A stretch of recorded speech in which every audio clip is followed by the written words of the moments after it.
नमस्कार, आप देख रहे हैं एबी न्यूज का स्पेशल प्रोग्राम कृषि पिटारा और मैं हूं आपके साथ विनीता मिश्रा। आज के इस स्पेशल प्रोग्राम कृषि पिटारा में हम सभी किसान भाइयों का बहुत बहुत स्वागत करते हैं। किसान भाई, अभी कोरोना काल चल रहा है, ऐसे में खुद को सुरक्षित रखना भी एक चुनौती है। ऊपर से बारिश अलग परेशानी बढ़ा रही है। इन तमाम बिंदुओं पर हमारे स्पेशल प्रोग्राम में हम आज बात करेंगे कि कोरोना काल में और खरीफ मौसम में सब्जी की खेती आखिर कैसे की जाए और अधिक से अधिक लाभ आखिर कैसे कमाया जाए। इस महत्वपूर्ण विषय पर आज हमारे साथ बात करने के लिए वाराणसी के भारतीय सब्जी अनुसंधान संस्थान के प्रधान वैज्ञानिक डॉक्टर नीरज सिंह मौजूद हैं। तो सबसे पहले डॉक्टर नीरज, आपका बहुत बहुत स्वागत है। धन्यवाद, नमस्कार। डॉक्टर साहब, फिलहाल कोरोना काल चल रहा है और ऐसे में सबसे बड़ी परेशानी यही है कि कोरोना काल में सब्जी उत्पादन पर क्या कुछ प्रभाव पड़ने वाला है।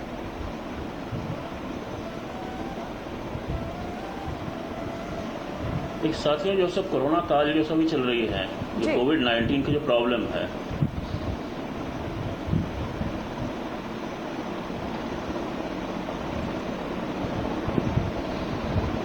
जी हेलो जी, आपको सुन पा रहे हैं, बताइए।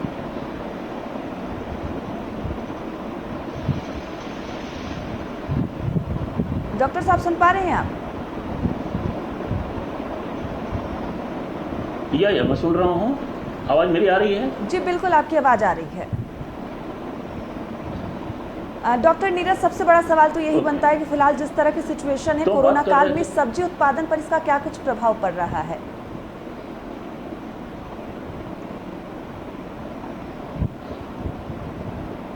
कोविड-19 के दौरान जो है ये सब्जियों पे अगर हम बात करें तो बहुत ज़्यादा जो है सो असर जो है, हम इसलिए नहीं कहेंगे क्योंकि जितनी भी सब्जियां जो है सो जिस समय पीक जो टाइम थे उस समय लोगों को जो है बिकने में बेचने के लिए, सब्जियां बेचने के लिए एक सही प्लेटफॉर्म की ज़रूरत थी। और जब वो लोकल मार्केट्स में जो है जहां उनकी समस्याएं आ रही थी तो उस समय वो डायरेक्ट कंज्यूमर की जो हम बात करते हैं, एक डायरेक्ट मार्केटिंग की, उसके लिए उनके एक रास्ते खुल गए। तो वैसी स्थिति में जब डायरेक्ट मार्केटिंग के हम जा रहे हैं तो उनको प्रॉफिट उतनी ही रह रही है जितनी कि पहले होती थी। तो इस हिसाब से थोड़ी सी जो है सो कठिनाइयाँ जरूर आई, लेकिन वो डायरेक्ट मार्केटिंग से जो है सो उन्हें ज़्यादा नुकसान नहीं हुआ। और हाँ, कुछ जो है सो बाद के स्टेजेस में जब डायरेक्ट मार्केटिंग जब कुछ जगह जैसे लोग नहीं कर सके तो वहाँ उनको नुकसान जरूर हुई है, क्योंकि जो है जितने भी होलसेल मार्केट्स हैं वहाँ जो है से इन चीज़ों की जो है सो बिक्री नहीं हो पा रही थी। और बाहर जो डिस्टेंस मार्केटिंग की बात हम जब कर रहे थे तो वो डिस्टेंस मार्केटिंग नहीं होती थी, दूर दराज जो है सो चीज़ें नहीं भेजी जा रही थी। जी, तो कोरोना में काफ़ी सब्जी उत्पादन काफ़ी इफेक्टिव नज़र आ रहा है। डॉक्टर साहब, खरीफ फसलों का फिलहाल मौसम चल रहा है। इस मौसम में जो किसान भाई है किन किन सब्जियों की खेती कर सकते हैं?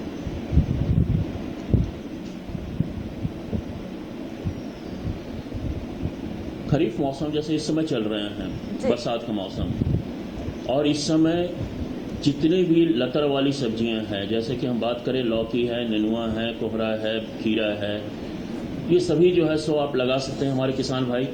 इसके साथ साथ जो है भिंडी आप लगा सकते हैं, बोड़ा लगा सकते हैं, लोबिया जिसको हम कहते हैं। इसके अलावा जो टमाटर, बैगन, मिर्च, फूल गोभी, इनके जो है सो नर्सरी आपको डालने होंगे। नर्सरी डाल के जो है सो हमारे किसान भाई इसके खेती कर सकते हैं। कई अच्छे अच्छे किस्म जो है सो बाजार में जो है सो उपलब्ध है। और किसान भाइयों से कहना चाहूँगा कि किसी भी अच्छे किस्मों के चयन से पहले जो है वो देख ले कि उसकी गुणवत्ता कैसी है और वो कहाँ से विकसित की गई है। अगर हम बात करें सब्जियों में तो भारतीय सब्जी अनुसंधान संस्थान वाराणसी के द्वारा भी विभिन्न सब्जियों में अनेक किस्में विकसित की गई हैं। जैसे कि हमारे किसान भाई जानते हैं कि सब्जियां की जो बीज की हम बात करते हैं वो दो तरह से होते हैं। एक संकर बीज जिसे हम हाइब्रिड कहते हैं और दूसरा मुक्त परागित जिसे ओपन पॉलिनेटेड कहते हैं। ऐसी अवस्था में बाजार में अगर आप देखेंगे तो अधिकांश तो बीज जो है वो हाइब्रिड के नाम से बेची जाती है। और हाइब्रिड में समस्या ये होती है कि आप उसे दोबारा जो है नहीं लगा सकते हैं। हर बार आपको मार्केटिंग करनी पड़ेगी, बाजार से आपको खरीदनी पड़ेगी। और हाइब्रिड भी महंगे भी होते हैं और न ही उन बीजों को आप दोबारा लगा सकते हैं। तो ऐसी स्थिति में अगर मुक्त परागित बीज आपको मिलती है जिसकी पैदावार और गुणवत्ता किसी भी हाइब्रिड या संकर बीज से कम नहीं है, तो वो लगाना ज़्यादा इकोनॉमिक होती है। क्योंकि सब्जियों की अगर हम बात करते हैं तो हमारे सब्जी उगाने वाले किसान अधिकांशतः जो है सो लघु और सीमांत होते हैं, उनकी जो है सो परचेजिंग पावर कम होती है और ऐसी अवस्था में जो है सो अधिक से अधिक व्यय जो है सो अगर हम बीज के ऊपर करते हैं तो वो लागत को हमारी बढ़ाती है। संस्थान के द्वारा हमारे जो है सो कई अच्छे अच्छे किस्में निकाली गई हैं। जैसे कि अगर हम टमाटर की बात करते हैं तो टमाटर में जो है सो काशी अनुपम है, काशी उत्तम है, काशी विशेष है, काशी अमन है। इसी प्रकार अगर हम मिर्च की बात करते हैं तो काशी अनमोल काफ़ी अच्छी किस्में हैं और काशी अनमोल विशेष रूप से जो हमारे किसान भाई चाहते हैं कि रबी में जो है सो वो गेहूं की फसल भी ले, उनके लिए जो है सो काशी अनमोल मिर्च काफ़ी फायदेमंद होती है। साथ ही साथ अगर हम बात करते हैं बैगन में तो काशी संदेश, काशी उत्तम, काशी तरु, ये सब कुछ अच्छी किस्में हैं। लौकी वगैरह जितने लतर वाली सब्जियों की बात हम करें तो उसमें भी कई अच्छी किस्में हैं। चाहे हम बात करें कि काशी गंगा, काशी बहार, ये जो सो लौकी की कुछ किस्में हैं, काशी हरित, कुम्हरे की किस्में हैं। इसी प्रकार जो है सो अगर आप बात करते हैं भिंडी और लोबिया वगैरह की, भिंडी में काशी क्रांति, काशी प्रगति काफ़ी अच्छी किस्में हैं जो कि वाराणसी के द्वारा जब से निकाली गई है भारतीय सब्जी अनुसंधान संस्थान से। इसी प्रकार लोबिया की बात करें तो उसमें काशी कंचन है, काशी उन्नत है, ये काफ़ी अच्छी किस्में हैं जिसे लोग लगा सकते हैं। काशी निधि काफ़ी अच्छी किस्में हैं और लोबिया की साथियों किस्में, इसे हम बाजार वाली किस्में भी कहते हैं कि आप लगाने के उपरांत 2 महीने में आप बाजार में ले जाकर बेच सकते हैं। तो इस प्रकार जो है सो इस समय जो है सो आप विभिन्न सब्जियों की खेती कर सकते हैं और आवश्यकता है तो उसके लिए जो है गुणवत्ता युक्त बीज का चयन करने का, तो वो किसान भाई देख के कर सकते हैं। और संस्थान के द्वारा भी जो निकाली गई बीज है वो आप बनारस से या फिर अपने नज़दीकी कृषि विज्ञान केंद्र से संपर्क करके ले सकते हैं ये बीज।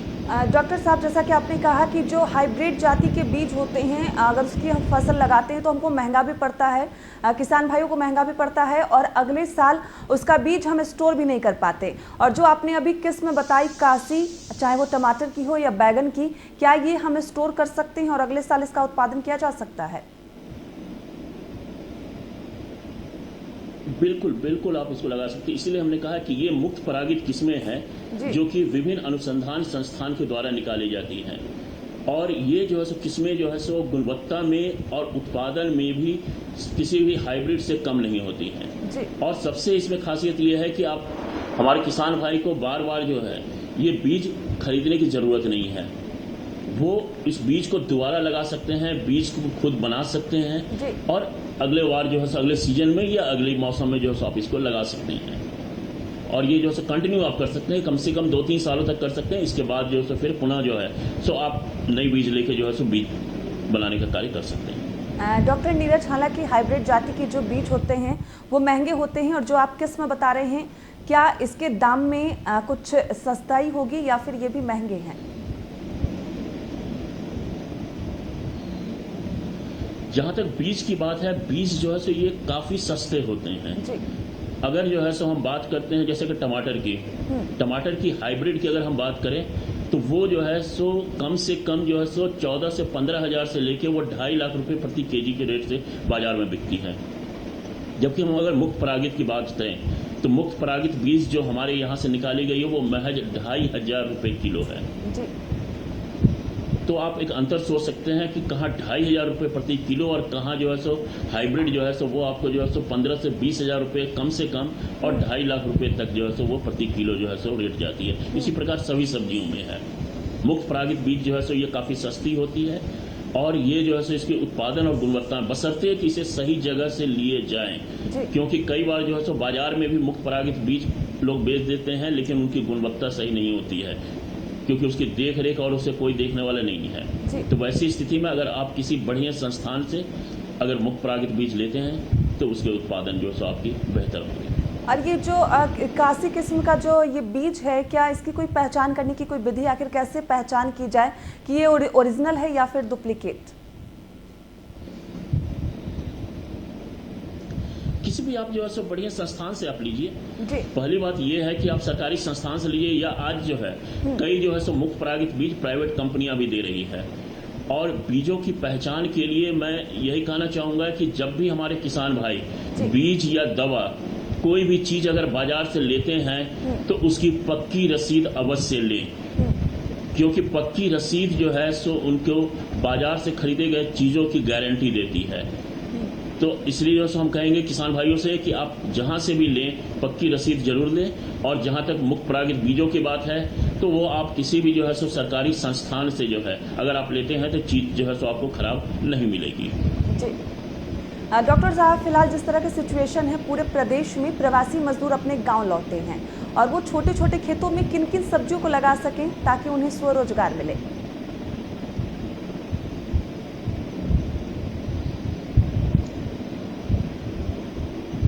आप प्रश्न एक बार फिर दोहराएंगे? जिस तरह के फिलहाल सिचुएशन है सभी जगह प्रदेश में प्रवासी मजदूर अपने गांव लौटे हैं और इस तरह की कंडीशन में वो मजदूर खेतों में सब्जी लगा रहे हैं, तो उन मजदूरों को आप क्या कुछ सलाह देंगे कि किन किन सब्जियों का वो उत्पादन करें ताकि स्वरोजगार उन्हें मिल सके?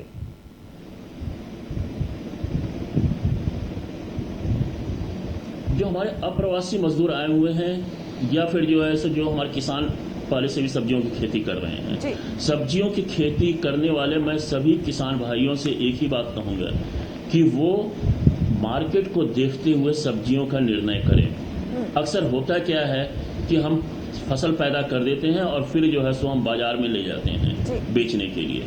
नतीजा ये होता है कि आपकी फसल के जो है सो कई बार जब गलत आ जाते हैं मार्केट में, जब काफ़ी ज़्यादा सप्लाई ज़्यादा हो जाते हैं, डिमांड कम रहते हैं, वैसे स्थिति में रेट जो है सो काफ़ी कम हो जाते हैं। तो किसान भाई अब समय ये आ गया क्योंकि सब्जियों का विशेषकर जो है छोटी जोत कर होती है, तो इस स्थिति में जो है सो आप पहले बाजार को देखें, और बाजार में आज सब्जियां जो है सो आप सालों भर सारी सब्जियां पैदा कर सकते हैं एक दो को छोड़कर। तो वैसी स्थिति में आप अपने बाजार को देखिए कि किस बाजार में क्या मूल्य है जहां आप बेचते हैं अपने सामान का, और उस महीने के हिसाब से बाजार के हिसाब से आप जो है प्लानिंग कीजिए कि आपको क्या लगाना है, और फिर जो है आप उसे लगाएं और अपने बाजार में जाके आप अच्छे मूल्य प्राप्त कर सकते हैं। जैसे कि मैं बात करता हूँ लोबिया की। लोबिया जो है सो फरवरी से लेकर अगस्त तक आप कभी भी लगा सकते हैं, और इसे लगाने के महज 2 महीने के बाद आप बाजार में इसको बेच सकते हैं। तो आप इस तरह देख लीजिए कि आपको जो है बाजार में किस समय जो है अच्छी कीमत मिल रही है, उससे ठीक 2 महीने पहले जो है आप लोबिया की खेती कर सकते हैं। इसी प्रकार अन्य सब्जियों में भी है। साथ ही साथ जो है एक और जो है मैं बात करना चाहूँगा कि अपने सभी किसान भाइयों से कि जो भी खेती आप करें सब्जियों का, उसका एक लेखा जोखा जरूर रखें, क्योंकि अब हमें सोच बदलने की आवश्यकता है। एक किसानी सोच जो है उससे उठकर जो है कृषि उद्यमी बनना है, और कृषि उद्यमी का मतलब है कि आपको अपनी सोच बदलनी होगी, एक उद्यमी वाली सोच लानी होगी, और इसके लिए जरूरी है कि आप अपनी जो बही खाता से लेके नफा नुकसान का हिसाब आप रखें। तो मैं किसान भाइयों से कहूँगा कि आप अपने बही खाता रखें, बाजार के हिसाब से अपने फसलों का चयन करें, अच्छे से अच्छे जो है सो बीज और प्रैक्टिसेस जो है सो करें, जिससे कि आपको जो है ज़्यादा से ज़्यादा मुनाफा हो। जी डॉक्टर साहब, अभी और कई सवालों के जवाब भी हम आपसे चाहेंगे, लेकिन यहाँ वक्त हो चला एक छोटे से ब्रेक का। आप कहीं मत जाइएगा, बने रहिए एबी न्यूज के साथ।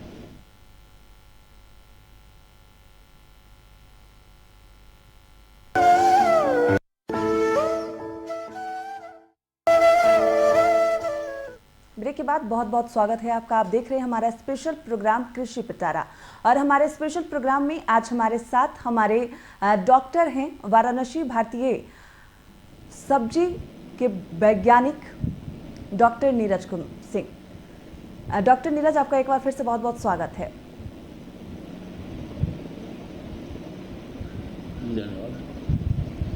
डॉक्टर साहब, आज हम बात कर रहे हैं सब्जी कैसे उत्पादन हो और कैसे किसान भाइयों को उससे लाभ हो, और जिस तरह की अभी सिचुएशन चल रही है, क्या लगता है कि पौधशाला में किन किन सब्जियों के पौधे तैयार किए जाते हैं और उसे किस प्रकार करने चाहिए?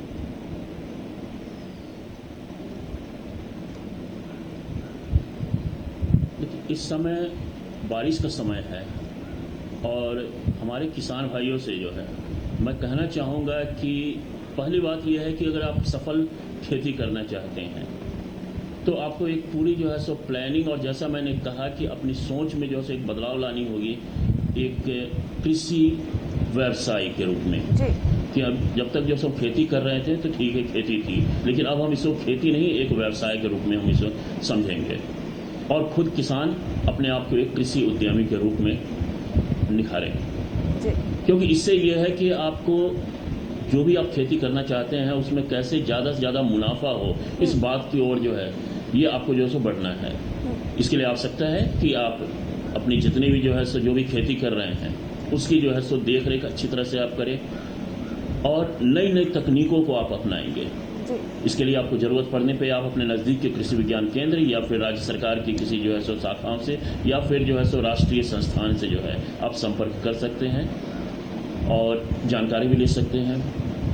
कुछ बातें जैसे हम बताना चाहेंगे अपने किसान भाइयों को, जो इस समय बरसात का मौसम है, खरीफ के, तो जितनी भी लतर वाली सब्जियां हैं उसको किसान भाई समतल जमीन पे ना लगाएं और उसे जो है सो चढ़ाने के लिए जो है रखें। जिस तरह जो है सो आप बांस बल्ली के जो है सहारा लेके आप अपने फसलों को चढ़ाते हैं, इसको जो है सो चढ़ाइए, बावर सिस्टम जिसको हम कहते हैं, तो बावर सिस्टम में इसको जो है सो चढ़ा के जो है हम रखेंगे लतर वाली सब्जियों को। साथ ही साथ बाकी सब्जियों के लिए भी जो है सो आप मेड़ पे जो है सो सब्जियों को लगाएं। और सबसे बढ़िया है कि अलग अलग जो सो मेड़ और नाली जिस तरह हम बनाते हैं वो अलग अलग फसलों के लिए जो है सो होती है, उस तरह जो सो मेड़ और नालियों को जो हम ध्यान में रखते हैं सारी फसलों को हम लगाएंगे। और दो जो है सो मेड़ों के बीच में लगभग जो है सो 30 से 40 सेंटीमीटर के जो है वो जो है सो हम दूरी जो है सो रखते हैं। मुख्यतः जो सो जितने भी फसल हमारे जो है सो हो रहे हैं, टमाटर बैगन की अगर हम बात करें या मिर्च की हम बात करें, इसके अलावा जो है साथियों सबसे ज़्यादा जरूरी होती है कि जितने भी हमारी पौध वाली जो है सो सब्जियां हैं, चाहे हम टमाटर बैगन मिर्च गोभी फूल गोभी पत्ता गोभी इनकी बात करते हैं, तो इसके लिए आवश्यकता है कि एक स्वस्थ नर्सरी भी जो है वो आप तैयार करें, पौधशाला तैयार करें। और अक्सर जो है सो इस समय देखा यह गया है कि हमारे किसान भाई जो है सो उसे समतल जमीन पे जो है सो बीज को जो है सो छींट देते हैं। बीज काफ़ी महंगा होता है, जैसे कि अगर हम बात करें तो बाजार में, और उसको जो है अगर आप छींट देते हैं तो उससे कई नुकसान है कि एक तो बरसात के कारण आपके जो है सो नर्सरी पे पानी आ जाते हैं, प्लस जो है सो आप जो इस सस्य क्रियाएं जो है आप करना चाहते हैं, एग्रोनॉमिक प्रैक्टिसेस जो करना चाहते हैं नर्सरी में वो आप नहीं कर पाते हैं, और खेत में जो है सो आपके जो है पानी होने की वजह से नर्सरी जो है सो ज़्यादा नुकसान होते हैं। इसके लिए साथियों जो है सो जरूरी यह है कि आप नर्सरी जो है सो ढंग से बनाएं, और एक स्वस्थ नर्सरी बनाने के लिए जरूरी है कि आप 1 मीटर चौड़ाई जो रखिए अपनी नर्सरी का जो सो, और लंबाई अपनी आवश्यकता अनुसार जितने भी खेतों के लिए जो है आपको नर्सरी उगानी है तो 1 मीटर चौड़ा और लंबाई अपनी आवश्यकता अनुसार जो है सो आप नर्सरी जो है सो उठी हुई नर्सरी बनाएंगे। उठी हुई जिस तरह जो बेड बनाते हैं उस तरह बेड बना के जो है सो हम नर्सरी तैयार करेंगे, जिसकी चौड़ाई जो है सो हम 1 मीटर रख रहे हैं, लंबाई अपनी आवश्यकता अनुसार, और फिर इसे जो है सो चौड़ाई से जो है की तरफ जो है सो एक धारियां जो है सो हम किसी भी जो है सो लकड़ी से जो है सो के टुकड़ों से जो है खींचेंगे, लगभग जो है सो 1.5 से 2 सेंटीमीटर की दूरी पे, और उसी जो सो जो लकीर खींचने पे जो सो जो गड्ढे बनते हैं उसमें आप बीज को डालेंगे। बीज इस प्रकार डालनी चाहिए कि 2 बीज आपस में सटे नहीं, और अगर कोई सट जा रहा है तो उसे हम अलग कर देते हैं। और फिर उसके बाद जो है सो आप कोई भी मिट्टी है, गोबर की खाद है, अगर जैसे मिट्टी आपकी करी है तो उसमें कुछ बालू की मात्रा भी आप मिला सकते हैं, और फिर उससे जो है सो सिर्फ एक ढकनी है, बहुत ज़्यादा मोटी परत जो है तो हमें पौधशाला में नहीं देनी है। और फिर उसके बाद हम जो है जिससे भी जैसे सरकंडे वगैरह हैं या पत्ते वगैरह से उसको हम ढकते हैं, समय समय पर जो है सो हम देखते रहेंगे, और जैसे ही जो है सो उसमें अखुआ या अंकुरन शुरुआत होती है, लगभग 70% अगर प्रतिशत तक जो है सो अंकुरन आ गया है बेड में, तुरंत जो है सो हम उसको खोल देते हैं, जिससे कि उसे धूप की रोशनी और हवा जो है सो पर्याप्त मात्रा में मिले। साथ ही साथ बरसात का मौसम है तो प्रयास ये कीजिए कि अगर कोई जो है सो पॉलीथीन का जो है या तो जो है सो आप ऊपर कवर जो है सो बना सकते हैं। आजकल जो है सो इसके लिए जो है सो लो कॉस्ट जो है सो हम प्रोटेक्टेड कल्टीवेशन की भी बात करते हैं, जिसमें कि बांस बल्ली से जो है सो आप छोटा सा स्ट्रक्चर बनाते हैं, चाहे वो 50 स्क्वायर मीटर का हो, 100 स्क्वायर मीटर का हो, और उसे ऊपर से जो है सो हम प्लास्टिक से ढक देते हैं, और फिर किनारे जो है सो आप या तो शेड नेट लेते हैं या जो है सो जो सफ़ेद वाली नेट आती है उससे जो है सो आप चारों तरफ से उसको कवर कर देते हैं, जिससे कि हवा भी आते रहती है और बरसात में जो है सो आपके पौधशाला सुरक्षित भी रहते हैं। तो इस प्रकार करके आप जो अच्छे पौधशाला बना सकते हैं। लतर वाली या जो भी सब्जियां सभी को मेड़ पे जो आप लगाएंगे, लतर वाली सब्जियों को चढ़ाएंगे, जमीन पे उसको नहीं छोड़ेंगे। ये छोटी छोटी बातें अगर किसान भाई हमारे ध्यान रखते हैं तो उन्हें जो है सो लाभ होगा। बरसात में सब्जियों का नुकसान भी नहीं होगा। डॉक्टर साहब, किसानों के पास सब्जियों का तो अंबार लगा हुआ है, पर सब्जियां शहर में ऊंचे दामों पर बिक रही है, पर इसका लाभ किसानों को नहीं मिल पा रहा। इसका वजह क्या मानते हैं आप? देखिए, इसकी वजह जो है सो हमने पहले ही आपको बताया कि किसान अपने आप को अभी भी किसान समझ रहे हैं, जबकि अब समय आ गया है कि वो अपने आप को किसान से अलग हटकर कृषि उद्यमी समझें। क्योंकि कृषि उद्यमी जब वो समझेंगे तो उन्हें मार्केट से, क्योंकि पहले जो खेती हमारे किसान भाई करते हैं वो जो है सो खेतों से बाजार तक जाते हैं। पहले खेत में अपनी फसल उगा लिए और फिर उन फसलों को लेकर बाजार तक जाते हैं, जबकि अब समय आ गया है ठीक इसके विपरीत कि बाजार से हमें खेतों तक आनी है। पहले आप बाजार देखिए कि किस बाजार में किस चीजों की क्या मांग है, जहां तक भी आपकी पहुंच है। वैसे आज जो है सो कई ऐप आ गए हैं, जैसे ई-नाम की हम बात करें या और भी कई ऐप है, पूरे देश में जो है किस समय क्या जो है सो कीमत मिलती है वो सारी जो है सो उपलब्ध होती है। तो किसी भी डेट विशेष को जो है अगर हमारे किसान भाई चाहेंगे कि हमें कहाँ बेचना है तो उन्हें जो है सो पूरे देश भर की जो है सो आंकड़ा उनको मिल सकते हैं कि पूरे देश में इस समय क्या रेट चल रही है किस सब्जियों की या किसी दूसरे फसलों की। तो जब उनके वो अपनी सोच बदलेंगे तो बाजार के हिसाब से उन्हें खेती करनी है। दूसरा ये है कि आप जो है समूह में खेती कीजिए, क्योंकि जब हम बात करते हैं आज अगर देखा जाए तो जो कंज्यूमर प्राइस है, जो उपभोक्ता जो है सो जो कीमत अदा करती है अपने विभिन्न फसलों के लिए या खरीदने के लिए, जो है सब्जियां खरीदने के लिए, उसके महज 20 से 30% ही सिर्फ किसानों को मिल रहा है और बाकी के लगभग 70% जो है ये हमारे मार्केट के जो है अलग अलग चैनल में जो है वो उनको जो है जाता है। तो अगर हम ये जो अलग अलग चैनल्स को अगर हम कम कर सके, डायरेक्ट मार्केटिंग जिस तरह जो है सो अभी कोविड-19 का जो कोरोना का जो है सो ये जो दौर चला, इसमें हमारे काफी किसान भाई जो डायरेक्ट मार्केटिंग के ऊपर आए। तो अगर हम डायरेक्ट मार्केटिंग की बात हम करते हैं, अगर उसमें किसान भाई आते हैं तो उन्हें जो है ज़्यादा से ज़्यादा मुनाफा होगा, क्योंकि वो जो है सो कंज्यूमर तक पहुंच रहा है। आज उनको जो है सो शेयर जो है जो उपभोक्ता की जो है कीमत है जो अदा करते हैं उसमें महज 20 या 30% मिल रहा है, वो बढ़ के जो है सो उनके लिए जो है सो लगभग जो है 70 से 80% या कई बार अगर आप कंज्यूमर तक जा रहे हैं तो वो 100% तक भी हो जाती है। इसके अलावा फार्मर्स प्रोड्यूसर ऑर्गेनाइजेशन है, सरकार भी आजकल काफी ज्यादा जोर दे रही है फार्मर प्रोड्यूसर ऑर्गेनाइजेशन या फिर जो है फार्मर प्रोड्यूसर कंपनी जिसको हम कहते हैं। एक जो है सो आप कंपनी के रूप में जो है सो अगर हमारे किसान भाई बनाते हैं, मिलकर समूह बनाते हैं, उसमें जो सो आप FPO को रजिस्टर्ड करवाते हैं, तो सरकार भी कई योजनाएं हैं जिसमें कि सरकार जो है सो उन्हें मदद भी देती है, सब्सिडी भी देती है FPO को। और FPO का सबसे बड़ा जो है ये है कि आप FPO के थ्रू जो है मार्केटिंग जो है कर सकते हैं दूर दराज में एक साथ, क्योंकि जो है सो अगर एक किसान या दो किसान चाहे कि हम अपनी जो है उत्पाद को जो है कहीं दूर भेजें तो वो संभव नहीं है। लेकिन अगर FPO के माध्यम से आप चाहेंगे तो वहाँ 100, 200, 500 किसानों को जो है आप जोड़ रहे हैं, 1000 किसान को जोड़ रहे हैं और उनके उत्पाद को जो है आप दूर दराज जो है मार्केट में भेज सकते हैं या फिर इवन एक्सपोर्ट भी कर सकते हैं। आज जो है सो आपके वाराणसी ये जो है सो एक्सपोर्ट जोन जो है सो आपका डिक्लेयर हुआ है और यहाँ से जो है सो सब्जियां और फल जो है सो वो बाहर भेजी जा रही हैं। तो बिहार और झारखंड से भी जो है सो हमारे किसान भाई चाहेंगे तो वो यहाँ से जो है अपने फल सब्जियों को बाहर भेज सकते हैं। तो ये उनके लिए जो है काफी रास्ता है, मगर इसके लिए आवश्यकता ये है कि वो अपनी सोच को बदलें, एक उद्यमी सोच को लाएं और फिर मार्केट के हिसाब से अपनी फसल उगाएं। डॉक्टर नीरज, आप हमसे जुड़े, इतना तमाम जानकारी दी है, खासकर उन किसान भाइयों के लिए बहुत बहुत धन्यवाद आपका। धन्यवाद। तो आज का ये स्पेशल प्रोग्राम था कृषि पिटारा, जिसमें हम खासकर जो सब्जी उत्पादन करते हैं किसान भाई उनके लिए कई महत्वपूर्ण जानकारी लेकर आए थे। और आज के इस स्पेशल प्रोग्राम में बस इतना ही। बिहार झारखंड के तमाम खबरों के लिए देखते रहिए AB न्यूज़।